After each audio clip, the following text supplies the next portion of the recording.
Սիրելի հայրենակիցներ, հարգելի գործընկերներ, գիտեք, երևի թե եթե ելույթս քիչ առաջ լիներ մի քանի այլ շեշտադրումներից կսկսեի, բայց հաշվի առնելով, որ ինձնից առաջ ելույթ ունեցող Հայաստանի Հանրապետության ազգային ժողովի падգամավորը վերջին տարիներին ես չեմ կարծում նույնիսկ, որ հենց քաղաքացիական պայմանագիր խմբակցության падգամավորները ունենան այլ կարծիք, նշված անձը ատելության խոսք տարածող է։ Ատելության խոսք տարածող է։ Հասարակությանը պառակտող հայտարարություններ անող։ Ընդհանրապես անընդունելի վարքագիծ է դա ըստ էության։ Այն, որ դա իրավական հետևանքներ պետք է առաջացնի, միանշանակ է։ Բայց եթե չեմ սխալվում, նույն նշված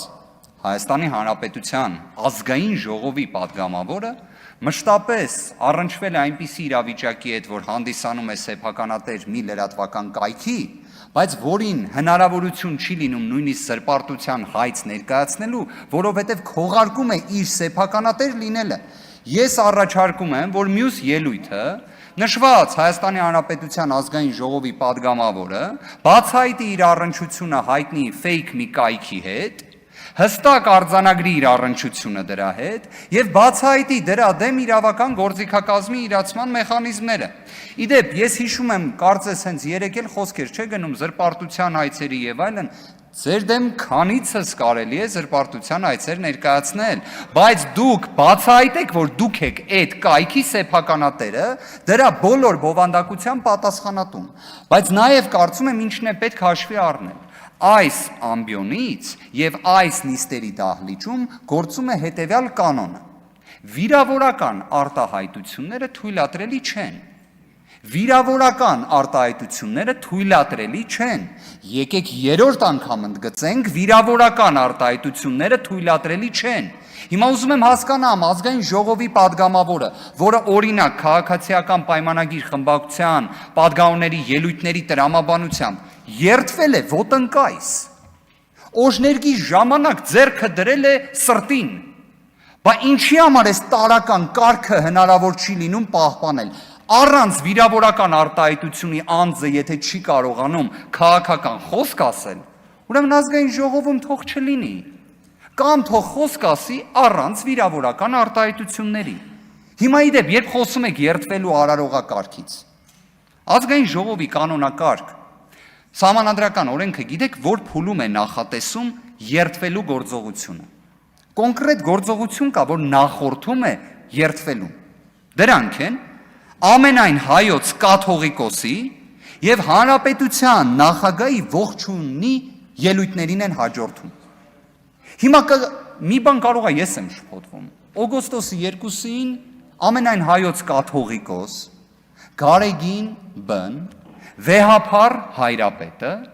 ելույթի իրավունք չի ունեցել այս նիստերի դահլիճում։ Դուք պատասխանատուները, իդեպ ես կդժվարանամ հիմա հստակ մատնացույց անել, թե ով է եղել պատասխանատուն, բայց փաստը այն է, որ այդ մասով կարգի խախտում տեղի ունեցել է։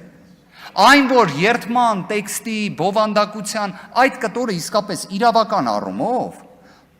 եկեք տենց շատ չբարձրաձայնենք։ Երդման տեքստի պարտադիրության մասով եւ դրա իրավական հետևանքների մասով իսկապես երևի թե առաջինը պետք է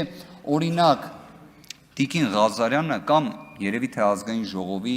նախագահությունը հետևողականություն ցուցաբերի, որովհետեւ Հայաստանի Հանրապետությունում կա պաշտոնավարող դատավոր, ով գտնում է, որ եթե ազգային ժողովի падգամավորը 8-րդ գումարման падգամավոր է եղել, 9-րդ գումարման падգամավոր լինելու դեպքում որևէ այդ գործողությունների կարիք չկա։ Ինքը մեխանիկորեն շարունակում է լինել падգամավոր։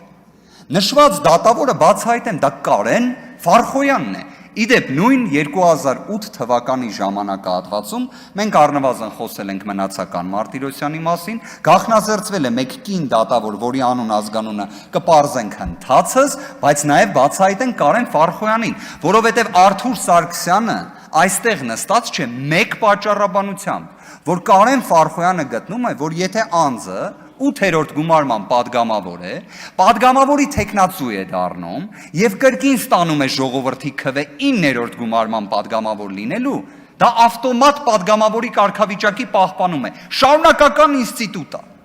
Հիմա օրինակ դուք խոսում եք երթվել չերթվելու մասին, ասում եմ կոնկրետ դատավոր կա, որ ասում է դա ընդհանրապես նշանակություն չունի։ Մյուս հանգամանքը։ Մենք խոսեցինք երեք բավականին կարևոր հարցի մասին, ափսոս գործընկերով երեք այդ հանգամանքը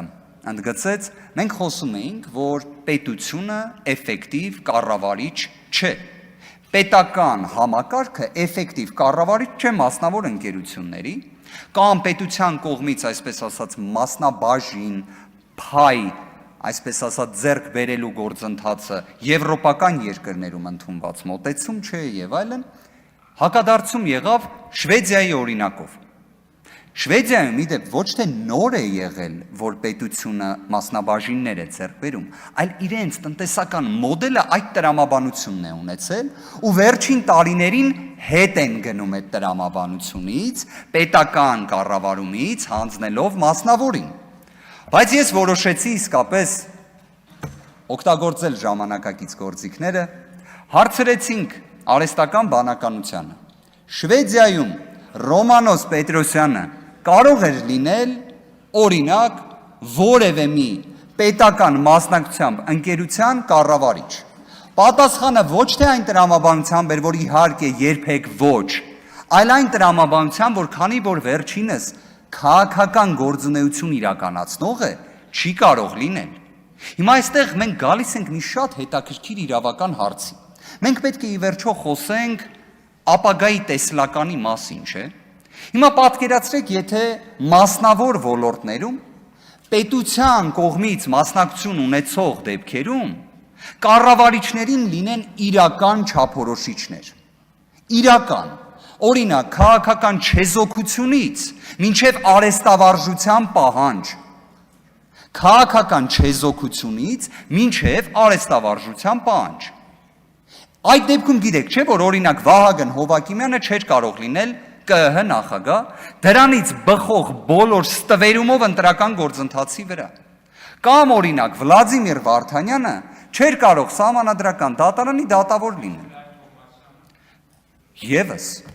Եվս, եթե այդ չափորոշիչները մշակվեն, բայց իդեպ մի հետաքրքիր հանգամանք, պատկերացնում եք տարիներ առաջ դուք պատկերացնեիք, սիրելի հայրենակիցներ, որ քաղաքացիական պայմանագիրը իր հակադարձումներում պետք է պաշտպանվի այն մոտեցումներով, որի դեմ պայքարել է։ Դուք գիտեք, որ ելք խմբակցությունը այնտեղ նստած ժամանակին 2018 թվականին քննադատում էր հենց սահմանադրական դատարանի կազմավորման հարցերը իբրև քաղաքական պատկանելիության կոնտեքստում եւ հենց նույն քաղաքացիական պայմանագիրը ընտրեց դրանից ավելի ցայտուն օրինակ։ Ապագայի տեսլականը դրա մասին պետք է լինի։ Լինեն չափորոշիչներ, հարգվեն այդ չափորոշիչները եւ դա է լինելու իրականում մեր հայրենակիցների համար տեսանելի արդյունքը։ Գործընկերներից մեկն էլ կարծես եւս ներկա չի։ Ապոկալիպտիկ կանխատեսումներ էր անում ուժեղ Հայաստանի վերաբերյալ, չզլացավ նույնիսկ իմ անունն էլ հիշատակեց, Նարեկ Կարապետյանի անունն էլ հիշատակեց։ Ես պարզապես մի հետաքրքիր վերլուծություն ունեի, երբ լսում էի այդ խոսքը, որ հաճախ լինում է, չէ, թե մի բանից ինքդ հոգեբանորեն վախենում ես, օրինակ, չգիտեմ, խմբակցության կայունության դեֆիցիտի կամ հնարավոր քաղաքական փոփոխությունների, որովհետև խորհրդարանական կառավարման համակարգը միջազգային փորձում, եվրոպական փորձում, թեև 5 տարի ժամկետով ընտրություններ են լինում, բայց ընթացքում հաճախ փոփոխություններ են լինում։ Իմ կարծիքով նշված գործընկերը հենց վախենում է քաղաքացիական պայմանագիր խմբակցության կայունությունից։ Բայց մի բան իմ մասով ասեմ, որ այո, եթե գործընկերը այդ ժամանակ տեսնի այդ փոփոխությունները, ես կլինեմ նստած այս նիստերի դահլիճում, ցանկացած իրավական հարցովել կամ այլ բնույթի պատասխանները կտամ։ Այդ թե արդյոք նշված գործընկերը եւ այլ գործընկերները այս կողմում նույն կայունությունից կունենան, այդ ժամանակ էլ կխոսենք։ Աստված բոլորին պահապան սիրելի հայրենակիցներ եւ թող իսկապես բարեկրթությունը ողջամտորեն ենթադրում է վիրավորական արտահայտություն չլինի։ Այժմ կանոնակարգն էլ է դա ասում։ Շնորհակալություն։